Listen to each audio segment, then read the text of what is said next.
Nossa meditação de hoje está baseada no Salmo 1, versículo 1, que diz: Bem-aventurado é aquele que não anda no conselho dos ímpios, não se detém no caminho dos pecadores, nem se assenta na roda dos escarnecedores. Há muitos versículos bíblicos que são mal interpretados e entendidos de forma que não faz justiça ao seu sentido original. Esse é, sem dúvida, um deles. É comum entender esse versículo como uma orientação para evitar o convívio com quem é considerado pecador, ímpio ou zombeteiro. Não se deve ouvir os seus conselhos, nem seguir o seu exemplo e nem partilhar da sua companhia. Entretanto, o problema é bem mais amplo do que isso. Se considerarmos que Paulo afirma que todos pecaram e carecem da glória de Deus, como ele diz em Romanos 3:23, não poderíamos conviver com ninguém. E como nós também somos pecadores, até sozinhos estaríamos mal acompanhados.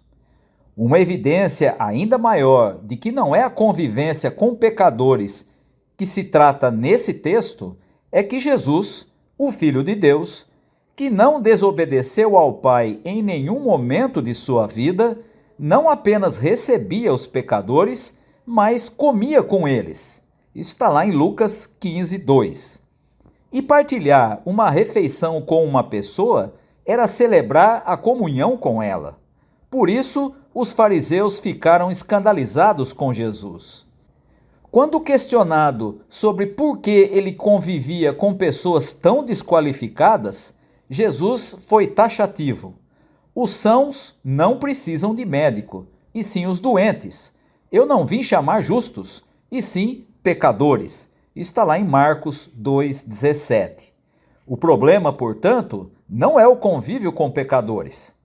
Ora, se o problema não é esse, do que esse versículo trata? Observe os verbos andar, se deter e se assentar. Quem anda pelos caminhos que os ímpios aconselham, entendendo os ímpios aqui como quem é hostil a Deus, acaba se afastando de Deus.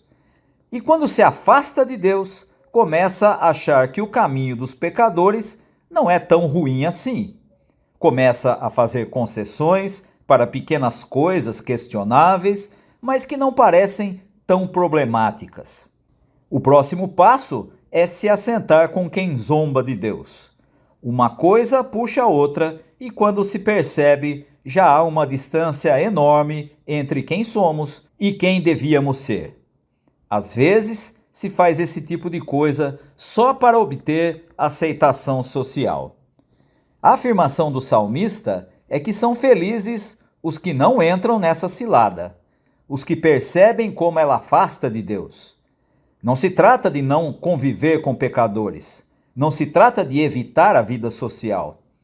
Trata-se de continuar seguindo o caminho proposto por Deus para nós, mesmo em meio aos inúmeros caminhos que não conduzem à vida abundante. Jesus foi obediente a Deus em todo o tempo, mesmo convivendo com pecadores.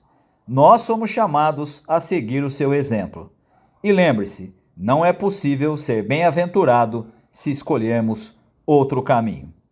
E deixo para pensar o ditado chinês que diz: você não pode evitar que um pássaro voe sobre sua cabeça, mas pode sim evitar que ele faça um ninho sobre seus cabelos.